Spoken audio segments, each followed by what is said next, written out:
we have to talk about the ending to Splatoon Raiders. I just finished the game and rolled credits, and oh my goodness, this ending is absolutely insane, and it feels like it finally put a cap on the Salmon Run arc that we've been following for so long now. A couple things before we get started. Yes, this is talking about the ending of the game, but this isn't diving into the theories and all the juicy details and lore details that will be described in a separate video, so stay tuned for that. 2. Yes, I am talking about the end of the game, so no shock here, there are going to be spoilers. And 3, we are so close to our goal of 400,000 subscribers. There's so much fun stuff I have planned for you guys, so please make sure you leave a like and subscribe if you haven't already. Let's see how many people we can get to do so in this video and see how close we can get from this video alone.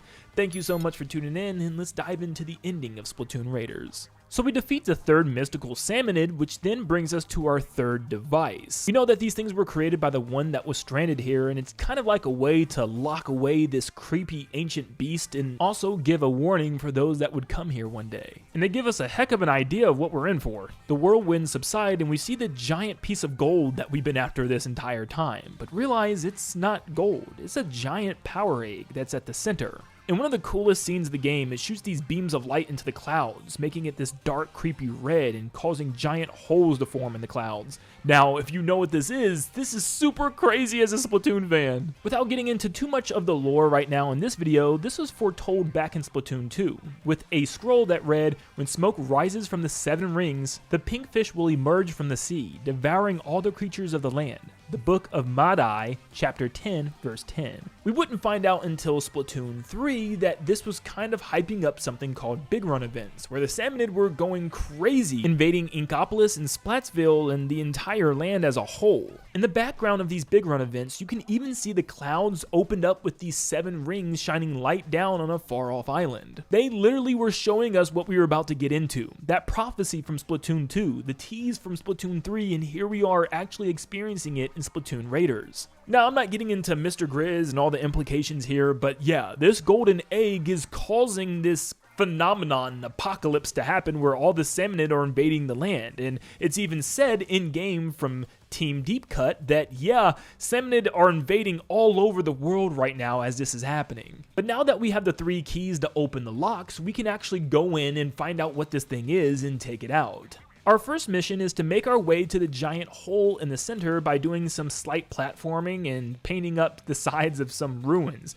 This was a pretty cool section. You could even ride the surfboard across the islands a little bit and fight some of the boss Salmonid. But to be honest with you, I wish this final area was more of an entire world in and of itself. I wanted more missions kind of going around this desolate, creepy area with the red and dark gray clouds in the sky. I love this setting, and kind of traversing these ancient ruins of this habitat for the Salmonid was pretty cool. This is like their sanctuary battlegrounds or something. And I would have loved at least a couple more levels where we traverse this area, or maybe an area underground that showed us where the Salmonid were living and maybe their homes or villages down there. But anyways, we're taking out a bunch of these guys, including that creepy 4-armed, heavy muscled one, which still freaks me out. I remember seeing it for the first time thinking, what the heck am I looking at? But we're not dropping straight down the hole because we'd probably die. We got to go down the multiple different floors of this giant palace. And oh boy, does this game get difficult. Now, you might want to go back and grind a little bit before getting to this section, because this tore me up the first time I dropped in.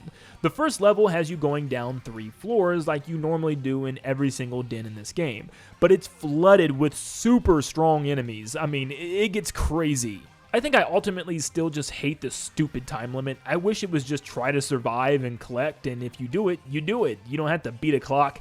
I'm still not sure how I feel about that, because a couple times I was doing really well, but the clock just expired. But the third and final sub-level had me fighting 2 giant boss Salmonid together, which was just kind of hectic and crazy. Thankfully, having a special here helped, and this wasn't too bad. But what do you mean the next level is the same thing, but double the levels? We gotta go down 6 sub-levels. This one was utterly insane, man. I died multiple times on this one, and almost every time at the very end, which just was so unfortunate because you had to restart it. Because the ending has you fighting 3 boss Salmonid called the Season Trio, which is so much happening on screen. It's ridiculous, man. I mean, seriously, there's a point in time where I'm just spamming any gadget that I possibly can as soon as it's refreshed, and literally just slamming my special, hoping it's recharged in time, because this is... it was so much. It's hard to even focus on the other enemies and getting them out of the way because you have to defeat these giant 3 health bars as quickly as possible. You have hardly any time to do so. Once again, I really wish there wasn't a time limit here, and the more I think about it, why the heck is there even a time limit story-wise? Like, what's kicking us out? Why do we have to leave? But then there's a 3rd level. We gotta go down 10 floors now. Somehow I did this all my first try, and I really don't know how. Somehow, with some of the floors, I barely scraped away with the clothes on my back, but yeah, I really wanted to take some time to look at the background of all the giant statues of the salmonid and stuff that's around, because it looked like it was like some homes, some architecture and stuff.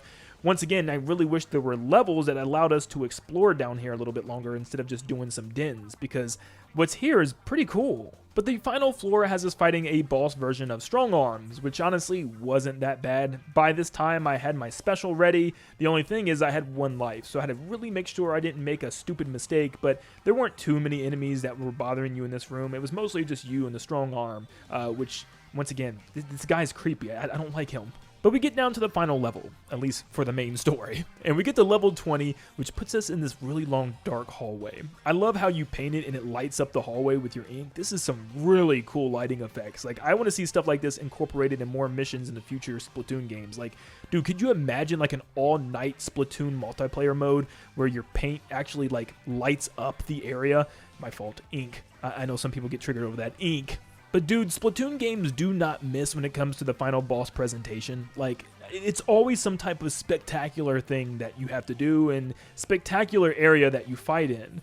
And this game is no exception. You go down this long hallway that leads up to the power egg. And the creature starts off as like 3 separate babies that's like consuming this giant power egg, and it transforms into one of the creepiest looking things in the series. Like, look at this thing!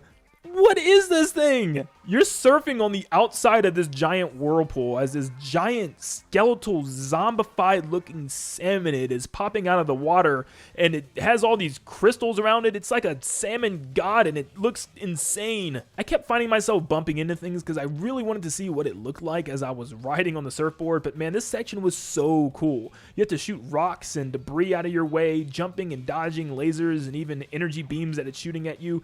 It's so freaking cool, man. This whole section is peak. But this thing is just so creepy, man. It's got creepy dangly fingers and empty eye sockets. Like, what am I looking at? It even acts like he's a god for the salmonid. It holds his hands in these creepy divine ways to cause these spells to happen before flinging you out of the hole. Let me also say, the presentation and animation of the characters at the end of this is so well done. This feels like a Splatoon movie, man. This is the best that Splatoon has ever looked and takes full advantage of the hardware. The game itself didn't look anything super fascinating to me, but man, these cutscenes are so daggone good. And just look at this, man. Look at this scene. This is the prophecy. This is what's been foretold. This is happening in Splatoon Raiders after all these years of lead up, and it's finally getting its payoff. The head splits into 3 and creates this giant Hydra salmonid dragon thing. It's just insane. I even love that they finally give your own NPC character some love and give him animation and expression. He even does a little deep cut thing with his fingers with them. I'm like, finally, at least our character has some sort of personality. He even gets all serious with them. I love it. But now we get into the final boss, and it is a doozy, man. You have to literally traverse all these floating rocks while dodging its giant lasers, which are like killer whales. This is a really cool moment, but I will admit, the mechanics are a little fishy here, I guess pun intended. You have to keep calling over the bot in order for you to jump off of it, and it never comes. There's so many times I'm spamming, come here, and it's like either falling down behind me somewhere or just lacking behind, and I'm sitting there waiting for multiple minutes, getting blasted by lasers for this stupid robot to follow me. Also, there's some finicky sections where I keep falling when I'm trying to swim and jump because the terrain is a little bent and broken because of the bricks, and yeah, I just noticed some really finicky sections. I fell like at least 10 times. But you'll get to these open sections like you do in most of the boss battles in this game where you have to get a certain amount of power eggs in order to have a drill attack block his giant laser attack that he's forming up. You only have 90 seconds, so you'll get swarmed by enemies and you have to take them all out before the time limit is up. And to see Master Mega and Fry's Eels work together to bring the drill into the crystal is so funny. Thankfully, something told me to bring the grapple gadget, which helped me so much because that stupid bot and Big Man definitely didn't. But with those minor inconveniences, this scene is just still so good. It brings you over to a final section where you fight literally on your base that's flying in the air. After a grueling final swarm of enemies, and I mean grueling, look at this, I don't even know what's going on. Thankfully I don't have lives here, so when you die you can just respawn. I don't know what happens when you lose. I'm guessing a alt ending that shows the world ending or something. I didn't get to see that yet. At least that's what they did with the end of Splatoon 3 and Octo Expansion's final boss, so I'm guessing it's going to be something similar. But it gets ready to shoot a fourth beam, and we are out of power eggs, so you have to make a beeline over to your hut that's also floating in the air. Your home base is there, and it has a switch that you need to hit. This whole final section is so good. It uses all the things that we have done and learned up until now, and I wish there was just maybe one final part where we actually shot and battled the final boss instead of just fighting swarms of enemies, but of course it ends in the same fashion that we already can expect.